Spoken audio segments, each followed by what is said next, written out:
దేవుళ్లపై చేస్తున్న విమర్శల గురించి మాట్లాడుకోవాల్సిన పరిస్థితి. ఎక్కడికి వెళ్తుంది మన దేశం అండ్ మన ఎకానమీ పరిస్థితి ఏంటి? ఇట్లాంటి విషయాలన్నీ కూడా తెలుసుకుందాం. ఇక ప్రజెంట్ మనతోటి స్టూడియోలో అనలిస్ట్ అనిల్ గారు ఉన్నారు, మాట్లాడదాం. సార్ నమస్తే. నమస్కారం. సో ప్రపంచ దేశాలన్నీ పరిస్థితులు వేరు, మన పరిస్థితులు వేరు. Very different. I mean like చాలామంది చూస్తున్నారు గ్లోబల్ న్యూస్. అమెరికా వెనిజువెలన్ ప్రెసిడెంట్ని మిడ్ నైట్ తీసుకెళ్ళి వేసుకొచ్చేస్తారు అన్నీ. సో మై కన్సర్న్ ఈజ్ మోడీని ఏమన్నా అట్లా ఏమైనా వేసుకెళ్ళిపోతారేమో అని చెప్పి ఒక చిన్న కన్సర్న్ ఉంది. ఎందుకంటే ప్యారలల్ లైన్స్ నడుస్తున్నాయి. మీరు అన్నట్టు మత పిచ్చి అనేది ఒకటి పట్టింది ఇక్కడ. గ్లోబల్ ట్రెండ్స్ మనం ఒకసారి గమనించాలి. గ్లోబల్ ట్రెండ్స్ ఏంటంటే ఇప్పుడు US and China global dominance కోసం వాళ్ళు ఫైట్ చేస్తూ ఉన్నారు. ఈక్వల్ పాపులేషన్ ఉన్న ఇండియా చైనా కంటే ఎక్కువ పాపులేషన్ ఉన్నారు జనాభా అయితే. అది మనము మీరు అన్నట్టు ఇప్పుడు అనసూయ గురించి అనుకుంటా ఏ బట్టలు వేసుకోవాలి అది అయిపోయింది ఆ వాదన. 1947 తర్వాత మనకి కాన్స్టిట్యూషన్ అంతా వచ్చిన తర్వాత అందరికీ హక్కులు వచ్చేసినాయి. సో ఆ హక్కుల గురించినటువంటి ఎడ్యుకేషన్ మనకు కావాలి. ఇక్కడ ఆ ఎడ్యుకేషన్ లేకపోవటం బట్టి అది స్కూల్ లెవెల్లోకి వెళ్ళిపోవాలి. Every citizen need to be educated on the constitution. ఎందుకంటే ప్యాథటిక్ ఎకానమీ పరిస్థితి లెవెల్కి వెళ్ళిపోవడం పక్కన పెడితే at least good touch bad touch అనేది కూడా స్కూల్లో ఇప్పటికీ కొంతమంది పిల్లలకు తెలియని పరిస్థితిలో ఉన్నాం. అట్లాంటి పరిస్థితి ఉంది ఇక్కడ కూడా. మొన్న మధ్య ఇక్కడ ఆంధ్రాలో క్యాస్ట్ విత్ ఎలిమెంటరీ స్కూల్ మధ్యలో చిన్న పిల్లల మధ్యలో క్యాస్ట్ గురించి డిస్కషన్స్ అంట. అదే అన్నదాడు అరే ప్రపంచం ఎక్కడికి వెళ్తుంది, మనం ఎక్కడున్నాము, మన ఎకానమీ ఏంటి, వేరే దేశాల ఎకానమీ ఏంటి. సో మనకున్నటువంటి ఇంటలెక్చువల్ బేస్ ఏమైంది నేనేదేమంటే ఇప్పుడు 13 లక్షల మంది అంటే పిహెచ్డి చేసిన డాక్టరేట్ హోల్డర్స్ వీళ్ళంతా కూడా people are leaving India. Brain drain అవుతుంది ఇక్కడ. భారతదేశాన్ని వదిలిపెట్టి వెళ్ళిపోతున్నారు. They have left India and I think recently I was watching some of them denying Indian citizenship. That's why I said, and that's exactly what happened with Venezuela. వెనిజువేలాలో కూడా 7 million మంది దేశం వదిలిపెట్టి వెళ్ళిపోయినారు. నికోలస్ మడోరో రైట్ నా వాడిని తీసుకెళ్ళి లోపలేసినారు. ఒక దేశంలోకి వెళ్ళి వాళ్ళ ప్రెసిడెంట్ని వాని బెడ్రూమ్లోకి వెళ్ళి ఎత్తుకొని తీసుకొచ్చేసింది అమెరికా. తెచ్చినా కూడా ఇప్పటిదాకా ఇంకా అనుకున్నంత వ్యతిరేకత లేదు. ఇట్ మేబీ అంటే యూఎస్ ఉన్న డామినెన్స్ అయి ఉండొచ్చు, లేకపోతే వాడుకున్న మైట్ గురించి అయి ఉండొచ్చు. పీపుల్ ఆర్ కాలింగ్ రష్యా చైనాని పేపర్ టైగర్స్ అంటున్నారు. వాళ్ళు థ్రెటనింగ్ వార్నింగ్స్ అవన్నీ ఇచ్చారు కానీ but there is no action so far. United Nations ఇవన్నీ సైలెంట్గా ఉన్నాయి. ఎందుకంటే అక్కడ నికోలస్ మడోరో వాడు చేసిన న్యూసెన్స్ కూడా అందరికీ తెలుసు.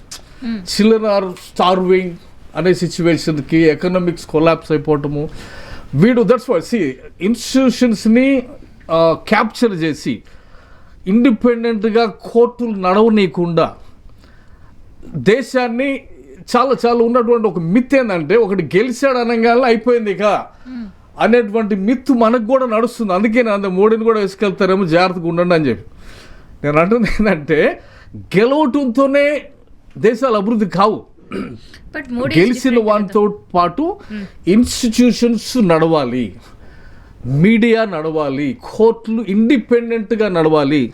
వీటన్నిటినీ వాడు కైవసం చేసుకొని వాడు చేసిన మిస్టేక్ ఏంటంటే ఆయిల్ ఫోకస్డ్ ఎకానమీలో మాత్రమే ఉండిపోయినాడు దేశాన్ని. తర్వాత ఇన్ఫ్లేషన్ రావటం, ఎకానమీ కొలాప్స్ అవటము, జనాలు వెళ్ళిపోవటం ఇవన్నీ జరుగుతూ ఉన్నాయి. యుఎస్ వార్నింగ్స్ ఇచ్చింది వాడికి లైక్ యూనో స్టెప్ సైడ్ అని చెప్పేసి, అయినా వినలేదు. శాంక్షన్స్ వేసింది. శాంక్షన్స్ బట్టి అక్కడ హ్యుమానిటేరియన్ క్రైసిస్ రావటము, పిల్లలు అన్ని అంటే హెల్త్ కేర్ ఇదైపోవటము. Venezuela is been on the news for many years now.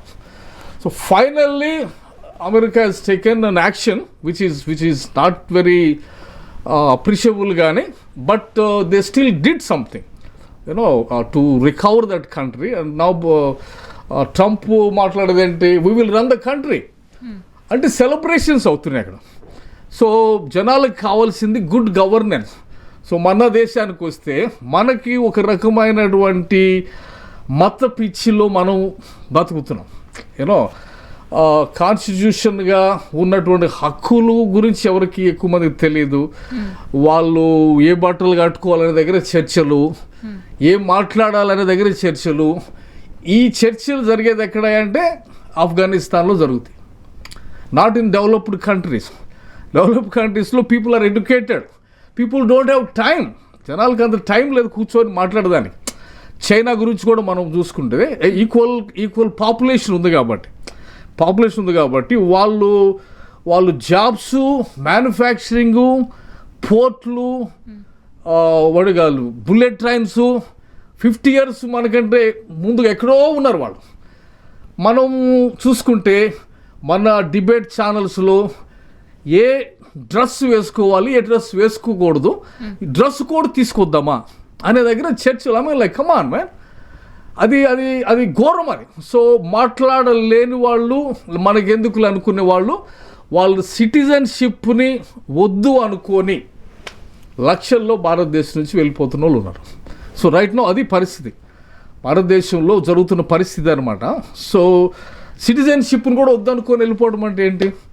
చుట్టాలు ఇక్కడ ఉంటారు, పుట్టు పూరికింద ఇక్కడ బ్లడ్ రిలేషన్స్ ఉంటారు, మాకు అవసరమే లేదు, మాకు బెటర్ లైఫ్ ఆప్షన్స్ ఉన్నట్టున్నాయి ఎక్కడ అనేటువంటి పరిస్థితి లైఫ్ అని అంటున్నారు. కాబట్టి మేబీ వాళ్ళు depends upon there economic situation. ఆర్థికంగా ఆలోచించి ఫ్రీడమ్ కావాలనుకున్నారు కాబట్టి ఈ భూమిని వద్దనుకుంటున్నారు. మీరు అన్నట్టు రక్త సంబంధాలు వద్దనుకుంటున్నారు. Definitely, but they still send some danger lights మనకి. అంటే నేను అన్నదేమంటే మనకు ఉండాల్సిన కన్సర్న్స్ ఎక్కడ ఉండాలా, మన ప్రయారిటీస్ ఏంటి, బట్టలు ఆ బట్టలు వేసుకోవడం ఈ బట్టలు వేసుకోవడం గురించిన డిస్కషను, లేకపోతే ఉమెన్ ఎంపవర్మెంట్ వాళ్ళకి ఆపర్చునిటీస్ క్రియేట్ చేసి వాళ్ళని రిలీజ్ చేయటమా. ఉమెన్ అంటే 50% పాపులేషన్. సో వాళ్ళని ఎంపవర్ చేస్తే దేశాన్ని ఇంప్రూవ్ చేసినట్టు అవుతుంది. వాళ్ళకి నువ్వు కండిషన్లు పెట్టి ఇది వేసుకోవద్దు, ఇది తినకూడదు అనే దగ్గరికి వచ్చినావు అంటే దెన్ నువ్వు దేశాన్ని ఆడ తీసుకెళ్తున్నట్టు. సో దీన్ని క్వశ్చన్ చేసేటోళ్ళు కూడా లేరు, క్వశ్చన్ చేసేటోళ్ళు కూడా కావాలన్నమాట. సో ఇవన్నీ మనకి కాన్స్టిట్యూషను అద్భుతమైంది మనకి ఇవ్వబడింది, కానీ దానికి సంబంధించినటువంటి ఎడ్యుకేషన్ ప్రాపర్గా లేకపోవటం బట్టి మన దేశం ఇంకా ఈ డిస్కషన్లోనే నడుస్తూ ఉన్నారు.